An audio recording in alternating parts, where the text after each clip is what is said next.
Assalamualaikum warahmatullahi wabarakatuh. Perkenalkan, nama saya Suci Rahmawati, NIM 212111247 dari Program Studi Hukum Ekonomi Syariah kelas 3G. Di sini saya akan menjelaskan sedikit mengenai materi perkuliahan fikih siasah pada pertemuan ketiga, yaitu tentang dasar pembentukan ilmu fikih siasah dan sumber dan ruang lingkup fikih siasah. Materi yang pertama yaitu mengenai dasar pembentukan ilmu fikih siasah. Dasar pembentukan ilmu fikih siasah didasarkan pada dua prinsip, yaitu prinsip-prinsip dalam Al-Quran, yang diantaranya yang pertama, kedudukan manusia di atas bumi. Yang kedua, prinsip manusia sebagai umat yang satu. Yang ketiga, prinsip menegakkan hukum dan keadilan. Yang keempat, prinsip kepemimpinan. Yang kelima, prinsip musyawarah. Yang keenam, prinsip persatuan dan persaudaraan. Yang ketujuh, prinsip persamaan. Yang kedelapan, prinsip hidup bertetangga atau hubungan antar negara bertetangga. Yang kesembilan, prinsip tolong-menolong dan membela yang lemah. Yang kesepuluh, prinsip perdamaian dan peperangan atau hubungan internasional. Yang kesebelas, prinsip ekonomi dan perdagangan. Yang ke-12, prinsip administrasi dalam perikatan atau muamalah. Yang ke-13, prinsip membela negara. Dan yang terakhir yaitu prinsip hak asasi manusia. Selanjutnya, prinsip yang kedua yaitu prinsip-prinsip dari hadis. Prinsip-prinsip dari hadis diantaranya, yang pertama adalah prinsip kebutuhan akan pemimpin. Yang kedua, prinsip tanggung jawab seorang pemimpin. Yang ketiga, prinsip hubungan antara pemimpin dan yang dipimpin berdasarkan persaudaraan saling mencintai. Yang keempat adalah prinsip ketaatan. Yang kelima, pemimpin yang tidak konsisten dan tidak bertanggung jawab. Yang keenam, prinsip tolong-menolong oleh yang kuat atas yang lemah dan yang kaya atas yang miskin. Yang ketujuh yaitu prinsip kebebasan berpendapat. Yang kedelapan, prinsip persamaan di depan hukum. Yang kesembilan, prinsip dalam mengangkat para pejabat negara atau pelaksana suatu urusan. Yang kesepuluh, prinsip musyawarah. Dan yang terakhir yaitu prinsip persaudaraan. Materi yang kedua yaitu tentang sumber dan ruang lingkup fikih siasah.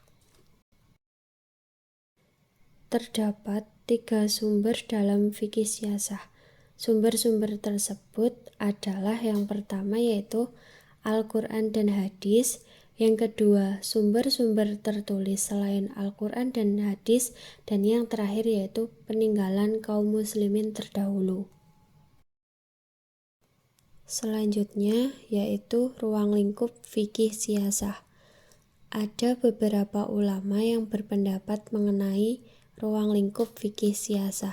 Di antaranya yaitu menurut Imam Al-Mawardi, seperti yang dituangkan di dalam karangan kitab fikih siasahnya, yaitu Al-Ahkam Al-Sultaniyah, maka dapat diambil kesimpulan ruang lingkup fikih siasah adalah sebagai berikut. Yang pertama, yaitu siasah dusturiyah atau peraturan perundang-undangan. Yang kedua yaitu siasah maliyah atau ekonomi dan moneter. Yang ketiga, siasah qadroiyah atau peradilan. Yang keempat, siasah harbiyah atau hukum perang.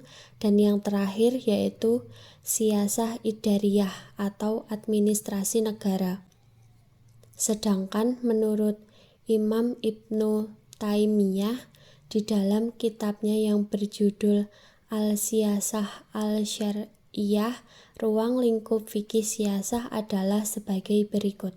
Yang pertama yaitu siasah qadhaiyah atau peradilan. Yang kedua yaitu siasah idariyah atau administrasi negara. Yang ketiga siasah maliyah atau ekonomi dan moneter.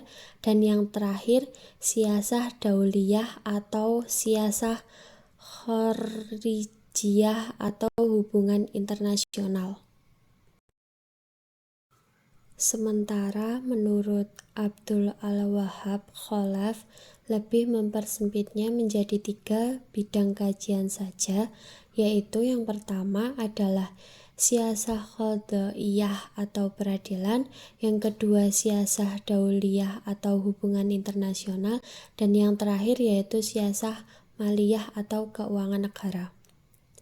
Sedangkan menurut salah satu ulama terkemuka di Indonesia, yaitu T.M. Hasbi, membagi ruang lingkup fikih siasah menjadi 8 bidang beserta penerangannya. Di antaranya yaitu yang pertama adalah siasah dustruiyah syariah atau kebijakan tentang peraturan perundang-undangan. Yang kedua siasah tasri'iyah syariah atau kebijakan tentang penetapan hukum. Yang ketiga siasah qadhaiyah syariah atau kebijakan peradilan.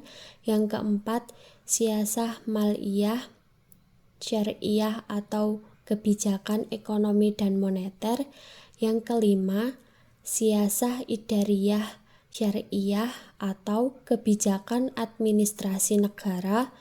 Yang keenam yaitu siasah dauliyah siasah kharijiyah syariah atau kebijakan hubungan luar negeri atau internasional. Yang kedelapan siasah tanfiziyah syariah atau politik pelaksanaan undang-undang.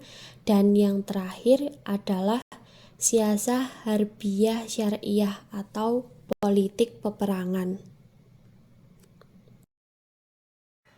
Mungkin hanya itu saja yang dapat saya sampaikan. Kurang dan lebihnya saya mohon maaf. Semoga apa yang saya sampaikan dapat bermanfaat bagi kita semua. Sekian dari saya. Wabillahi taufik wal hidayah. Wassalamualaikum warahmatullahi wabarakatuh.